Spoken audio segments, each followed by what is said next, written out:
भाई देखो ना, आज हम बात करने वाले हैं, यहाँ पे ना एक पोयम है, एन एलिमेंट्री क्लासरूम। ठीक है, एन एलिमेंट्री क्लासरूम, जो किस in a slum, an elementary classroom in a slum.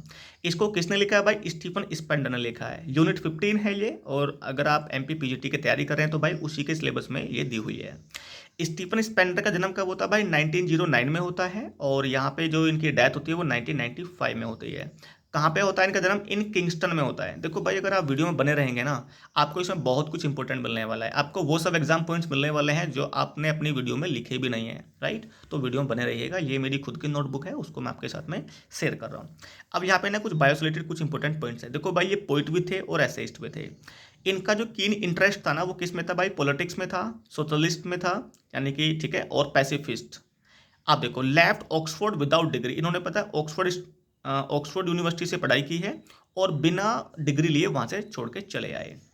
अब ये कहाँ चले गए? देखो, वेंट बर्लिन इन 1930। 1930 में कहाँ चले गए हैं? बर्लिन चले गए हैं। अब यहाँ पे एक इंपॉर्टेंट पॉइंट और जान लो, 1930 में नोबेल प्राइज किसको मिला है? 1930 में नोबेल प्राइज किसको मिला है? तो भाई देखो, ये मिला है सिंक्लेयर लेविस को। सिंक्लेयर लेविस को मिला है। 1929 में किसको मिला है? तो भाई वो मिला है थॉमस मन को। ये एक्स्ट्रा बात थी, मैंने आपको वैसे ही बता दी है। आगे आ जाओ, वर्क्स की बात करते हैं। देखो, इनके कुछ इंपॉर्टेंट पोएम्स हैं, यानी कि जो बुक हैं, ठीक है। पोएम्स ऑफ डेडिकेशन है, द एज ऑफ बीइंग है, द क्रिएटिव एलिमेंट है, the struggle of the modern, world with in world. ये इंपॉर्टेंट है, ध्यान रखना भाई, ये एक ऑटोबायोग्राफी है। क्या है ये ऑटोबायोग्राफी है। आगे आ जाओ, कुछ फैक्ट्स देखो, यहाँ पे इंपॉर्टेंट फैक्ट्स हैं। US poet laureate, US seventh poet laureate consulted in poetry to the library of Congress in 1965। तो ये डेट ध्यान रखनी है, 1965। इनके फादर की बात करते हैं भाई। फादर हैं इनके हैरोल्ड स्पेंडर, हैरोल्ड स्पेंडर, जो जर्नलिस्ट थे। मदर इनकी भाई वॉयलेट हिल्दा, यार ये पता नहीं कैसा है, पढ़ा नहीं जाता है। SCHUSTER, सिचुएस्टर। भाई देखो, हो सकता है गलत पढ़ा हो, गलत प्रोनाउंस किया हो, बट देख लेना आप। Violet Hilda Schuster, a painter हैं and poet of German Jewish heritage. इनके friend friend and influenced by, देखो ये किससे, इनके दोस्त का नाम और ये किससे इन्फ्लुएंस्ड है? तो भाई WH ओडन से ये इन्फ्लुएंस्ड है। ठीक है, इंपॉर्टेंट पॉइंट्स है, बने रहिएगा वीडियो में। ठीक है, आ जाओ यहाँ जाओ भाई। देखो यहाँ पे और भी ज़्यादा इंपॉर्टेंट है। ओडन ग्रुप और ओडन जनरेशन, ओडन ग्रुप और ओडन जनरेशन भाई जो एक्टिव था ना, मतलब ये जो ग्रुप है इनका, ये एक्टिव कब था? 1930s में एक्टिव था ये, 1930 में। इसमें कौन कौन है? देखो भाई, WH ओडन है, लुइस मैकनीस है, सेसिल डे लेविस है, ठीक है, स्टीफन स्पेंडर है, और क्रिस्टोफर इसरवुड है। नोट ध्यान रखो, दे वर सिंपली कोल्ड 30s पोइट्स। इनको ना 30s पोइट्स भी कहते थे। ठीक है, आगे आ जाओ। अब देखो, यहाँ पे एक टर्म है, मैक स्पॉन्डे, MACSPAUNDAY। ठीक है, अब देखो, पता है यहाँ से MA से रिप्रेजेंट करता है भाई हमारा, MAC से लुइस मैकनीस।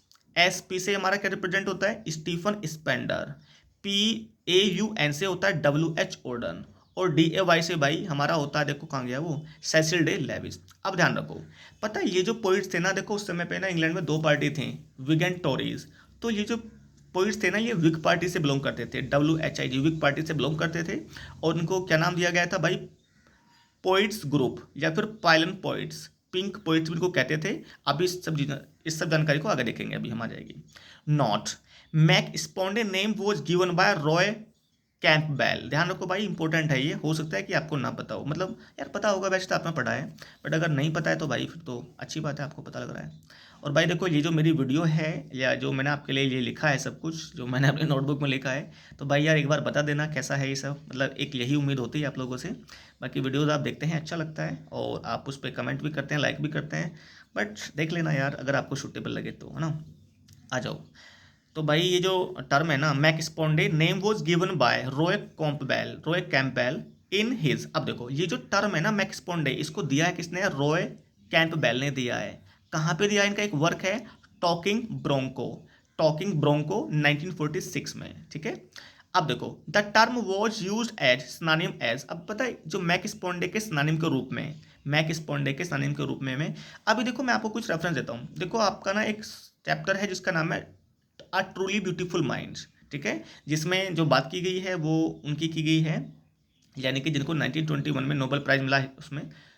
अरे यार, अल्बर्ट आइंस्टाइन की उसमें बात की गई है, ठीक है। तो अब देखो अल्बर्ट आइंस्टाइन के मतलब एक जीनियस वर्ड होता है जीनियस, अगर जीनियस के सिनोनिम की बात करें तो वो क्या है, अल्बर्ट आइंस्टाइन है। मतलब ऐसा बुक में मेंशन है एनसीईआरटी वाली में। तो वैसे ही यहाँ पे देखो मैक स्पॉन्डे जो टर्म है ना, इसके सिनोनिम के रूप में क्या क्या हो सकता है, देखो 30s पोइट्स और the new poetry of the 1930s, ये भी ध्यान रखेंगे आप। यहाँ जाओ भाई। At Hampstead and university college met, देखो हेम्पस्टीड में यूनिवर्सिटी कॉलेज में ये मिले थे WH ओडन से। बिकेम पार्ट ऑफ, अब पता है जो स्टीफन स्पेंडर हैं इस ग्रुप का पार्ट बन गए थे, part of Odean group, Odean group का पार्ट बन गए। और Oxford group, Odean group, Oxford group और पाइलन पॉइंट्स और पिंक पॉइंट्स, ये भाई चारों नाम इसी के हैं, ठीक है, ध्यान रखो ये चारों नाम इसी के हैं, Odean group, Oxford group, pylon points और पिंक पॉइंट्स। अब काम की बात देखो यहाँ पे नोट, टर्म पॉपुलराइज्ड बाय, देखो ये जो हमारा पिंक पॉइंट्स है और ये हमारा पाइलन पॉइंट्स है ना, term popularised by Stephen Spender in his book the pylons. ये जो हमारी टर्म है ना, ये पता है इसको किस में दिया गया है, द पाइलेंस इनकी एक पोयम है उसमें ये दी हुई है। चलो अब कुछ देखो, इधर हमारे पोएम से रिलेटेड फैक्ट हैं, बट अभी ना कुछ हमारे बायो से रिलेटेड फैक्ट इधर हो रहे हैं, उनको मैं एक साथ में कर लेता हूँ, अभी बने रहो यार तुम। हाँ देखो ये रही यहाँ पे, इधर आ जाओ। Poems 1933, poems 1933 inspired by the theme of social struggle, poems 1933 inspired by the theme of social struggle. अब देखो ना यहाँ पे पोएम्स 93 क्या है, यहाँ पे ना इनका एक पोएम का कलेक्शन है, तो उसका जो वो जो सारी पोएम्स है वो इंस्पायर्ड है किससे, सोशल स्ट्रगल से इंस्पायर्ड है। इनकी एक पोएम है वियना, ठीक है, जो पोएम है 1934 में आती है। अब ये इंपॉर्टेंट है, ट्रायल ऑफ जज, ट्रायल ऑफ जज 1938 में आता है। ये क्या है, ड्रामा है, और कैसा ड्रामा है, एंटी फासिस्ट ड्रामा है ये, ठीक है, जो वर्ष में लिखा हुआ है। अब भाई एक इंपॉर्टेंट फैक्ट और बताता हूँ मैं आपको, पता है 1938 में ना एक आपने नाम सुना होगा राजा राव, जो हमारे इंडियन लिटरेचर से हैं, है ना, राजा राव। तो उनका एक वर्क है कांथापुरा, ठीक है, सुना है कांथापुरा, कांथापुरा उनका वर्क है भाई। वो कांथापुरा जो वर्क है ना वो 1938 में ही आता है, और बहुत अच्छा वर्क है और इम्पोर्टेंट भी है, और वहाँ से ना हमारे काफ़ी अच्छे अच्छे क्वेश्चंस बनते हैं, इवन यूजीसी नेट में भी, और मैंने वहीं से पढ़ा था, मतलब वहीं से मुझे डेट वेट याद है। आगे आ जाओ, फर्स्ट नॉवल की बात करते हैं भाई। तो देखो इनका है the temple was not published until 1988 because homosexuality. अब इनका जो पहला नॉवल है ना ये 1988 तक पब्लिश नहीं हुआ था। क्यों नहीं हुआ था भाई, क्योंकि ना इसमें होमोसेक्सुअलिटी का बहुत ज़्यादा यूज था, ठीक है। अब देखो फर्स्ट ट्राइड राइटिंग नॉवेल्स, ठीक है, तो वो तो अलग बात है। वर्ल्ड विद इन वर्ल्ड 1951 में आता है, ये क्या है, ऑटोबायोग्राफी है, ध्यान रखो। Works of literary and social criticism, इनके देखो कुछ वर्क हैं जो लिटरेरी और सोशल क्रिटिसिज्म पर बेस्ड हैं। द डेस्क्रिप्टिव एलिमेंट 1935 में आता है। द क्रिएटिव एलिमेंट 1953 में आता है। The making of a poem 1962 में आता है। लव हेट रिलेशंस, ठीक है, ये इंग्लिश एंड अमेरिकन सेंसिबिलिटीज, देखो लव हेट रिलेशंस है ना, इंग्लिश और अमेरिकन सेंसिबिलिटीज की बात की जा रही है। चलो यार देखो ना, राइटिंग वाइटिंग तो बहुत गंदी से लग रही होगी आपको, बट आप सुन रहे हैं तो आपको समझ में आ जाएगा, ठीक है। यार जल्दी जल्दी में ऐसे ही होता है मुझसे तो, पर आई होप आपको ये वीडियो अच्छी लगने वाली है। देखो मतलब ये ना आपको इसमें इंपॉर्टेंट फैक्ट्स मिलेंगे तो अच्छा तो होगा ही होगा आपके लिए। आगे जाओ भाई, स्टीफन स्पेंडर मैरिड। अब देखो इनकी ना 2 बार शादी होती है, इनकी 2 बार क्या होती है, 2 बार शादी होती है। चलो सबसे पहली जो इनकी वाइफ है, फर्स्ट वाइफ एग्नस मारिया प्रेम, PERN, देखो PEARM है ये, एग्नस मारिया प्रेम, ध्यान रहेगा एग्नस मारिया, ठीक है। अब सेकंड जो वाइफ इनकी भाई उनका नाम है नताशा लिटविन, सेकंड वाइफ का नाम क्या है, नताशा लिटविन, जो क्या थी, एक पियानिस्ट थी। आगे आ जाओ, the God that failed, the God that failed, ये इंपॉर्टेंट है, ध्यान रखना भाई, ये हमारे एग्जाम का पार्ट बन सकता है, ठीक है। 1949 में आता है, द गॉड दैट फेल्ड 1949 में आता है, और इसमें क्या है देखो 6 एसेज का कलेक्शन है, ये क्या है, ये 6 एसेज का कलेक्शन है। अब भाई देखो 1949 में नोबेल प्राइज किसको मिलता था, ये बता दो मुझे, विलियम फॉकनर को मिलता है। चलो अब यार देखो 1950 का तो पक्का बताना, क्योंकि यार देखो अगर 1950 का नहीं बताओगे तो गड़बड़ है, क्यों कि वो हमारे एग्जाम में भी तो, मतलब हमारे एग्जाम के सिलेबस में भी तो है भाई, इसलिए बताना जरूर, ठीक है। 1950 में किसको मिलता है बताना।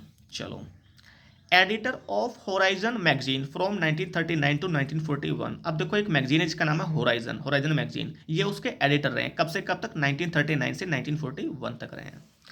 अब देखो कुछ इंपॉर्टेंट कोट है इनकी, उसे देख लेते हैं। What ever happens, what ever happens I shell never be alone, I shell always have a fair, an affair और अ रेवोल्यूशन। आ जाओ इधर।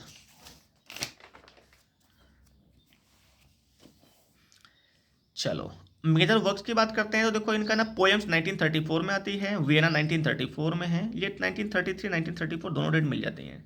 ट्रायल ऑफ अ जज 1938 में है, ये ड्रामा है।